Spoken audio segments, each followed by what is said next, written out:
पंजाब अमृतसर में बेअदबी की घटना के बाद अलग अलग समाज के अलग अलग क्षेत्रों के लोगों ने अपनी प्रतिक्रिया जाहिर की और इस बेअदबी का खंडन किया। आप भी देखिए ये विशेष रिपोर्ट।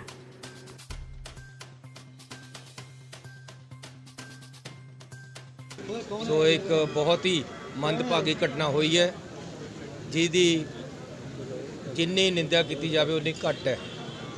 तो इस तरह दी घटनावां ना होण उस लई मैं पूरे पंजाबियों को अपील करदा कि जिन्नियां भी धार्मिक संस्थावां हैं, धार्मिक अदारे हैं, धार्मिक थावां हैं, चाहे वो किसी भी धर्म नाल रिलेटेड है, उन्हां दा पूरा ध्यान रखा जाए। हो सकता है कि चुनाव करके कोई गलत एजेंसियां, गलत ताकतां गलत रोल खेलन की कोशिश कर रही होण, उन्होंने बेनकाब भी किया जाएगा। तो मैं संगतां नूं भी अपील करदा कि वो इस चीज़ का विशेष ध्यान रखण, गुरुद्वारियां का ध्यान रखण, मंदिरां का ध्यान रखण, धार्मिक थावां का ध्यान रखण ते आपसी सद्भावना ते प्यार ते अमन शांति बनाई रखण। सब तो माड़ी खबर जिहड़ी है वो सोशल मीडिया के राही पता लगी कि अमृतसर विखे श्री दरबार साहब विखे किसी नापाक इंसान ने शाम के टाइम जदों कि उत्थे पाठ हो रहा सीगा, धन धन गुरु ग्रंथ साहब की सामने अंदर जाके बेअदबी करने की नाकाम कोशिश की। इस घटना की जिन्नी भी नखेदी की जाए और इस घटना नूं लैके जिन्ना भी अफसोस का इजहार किया जाए, मैं समझदा बहुत घट होएगा। उहदे लई साडे कोल अखर नहीं ने। सन 15 तो जो कि गुरु ग्रंथ साहब की बेअदबी होंदी आ रही है, तो बेअदबी का दौर कोई ना फैसला मिलने करके सरकार का तुसीं देखो भी किन्नियां 250-300 बेअदबियां पूरे पंजाब 'च हुईयां, कोई सरकार वालों इंसाफ नहीं मिलिया, कोई प्रशासन वालों इंसाफ नहीं मिलिया। इस करके साडे निहंग सिंह जथेबंदियां नूं 1 साल तो किसानी संघर्ष चलदा आ रहा सी दिल्ली दे विच। देखो उत्थे भी किड्डी वड्डी घटना हुई, गुरु ग्रंथ साहब की बेअदबी की गई, साडे निहंग सिंह जथेबंदियां वालों उत्थे उहनूं सौधा लाया गया। सौदा लाया एक मजबूरी बन गई, क्योंकि साडी जे सानू इंसाफ नहीं मिलता गुरु नूं, इन्नियां बेअदबी हो रही है। जां ते राजनीतिका दा काम है, जिहड़ी सियासत चलदी भी पंजाब दे विच, देखो किड्डी माड़ी गल आ। देखो कल देखो साडे कित्थे हत्थ पाया गया, काल तख्त साहब ते हरमंदर साहब जिहड़ा कि पूरी दुनिया उत्थे झुकदी आ के उत्थे भी गुरु ग्रंथ साहब की बेअदबी करने दोषी पहुंचा, जिथे कि उत्थे भी वो दुष्ट का सौदा लाया गया है।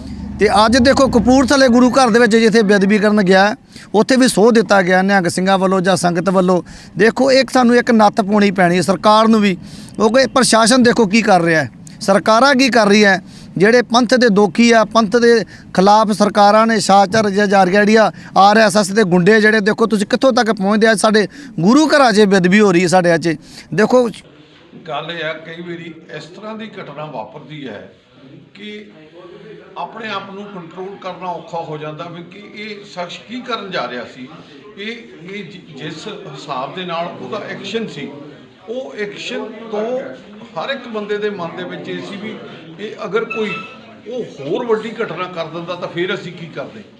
इस करके लोगों के अंदर जिहड़ा रोह, जिहड़ा गुस्सा, जिहड़ा उसका ये मैं समझदा रिजल्ट होया, क्योंकि हर एक बंदा एक अपने अंदर एक वड्डा गुस्सा सी कि ये की हो रहा है, ये कौन है, की कर रहा है। तो वो जिहड़ा सकेंटां दा गुस्सा हुंदा कई बारी तरह तरह के उहदे रिजल्ट निकलते हैं।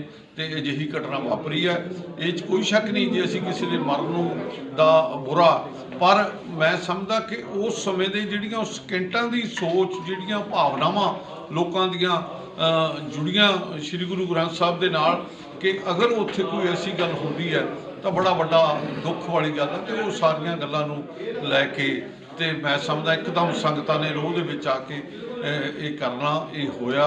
तो पर जिस तरह का दस्सिया गया कि उहदे कोले कोई ID भी है नहीं सी, होर नहीं सी, पता नहीं कोई साजिश लगती है। तो मैं समझदा आने वाले समय जांच होवे, लोगों को पता लगे, लोगों के सामने तस्वीर आवे कि असलीयत की है, तो लोगों को पता लगना। जो दरबार साहब दे विच जिहड़ी बेअदबी की घटना वापरी है, साडी party democratic party of India जिहड़ी आ ਪੰਜਾਬ ਦੇ ਵੱਲੋਂ ਅਸੀਂ ਇਹਦੀ ਬੜੀ ਮੰਦਭਾਗੀ ਜਿਹੜੀ ਘਟਨਾ ਵਾਪਰੀ ਆ, ਸਾਡੀ ਪਾਰਟੀ ਦੀ ਬਹੁਤ ਜ਼ਿਆਦਾ ਨਿਖੇਧੀ ਕਰਦੀ ਆ।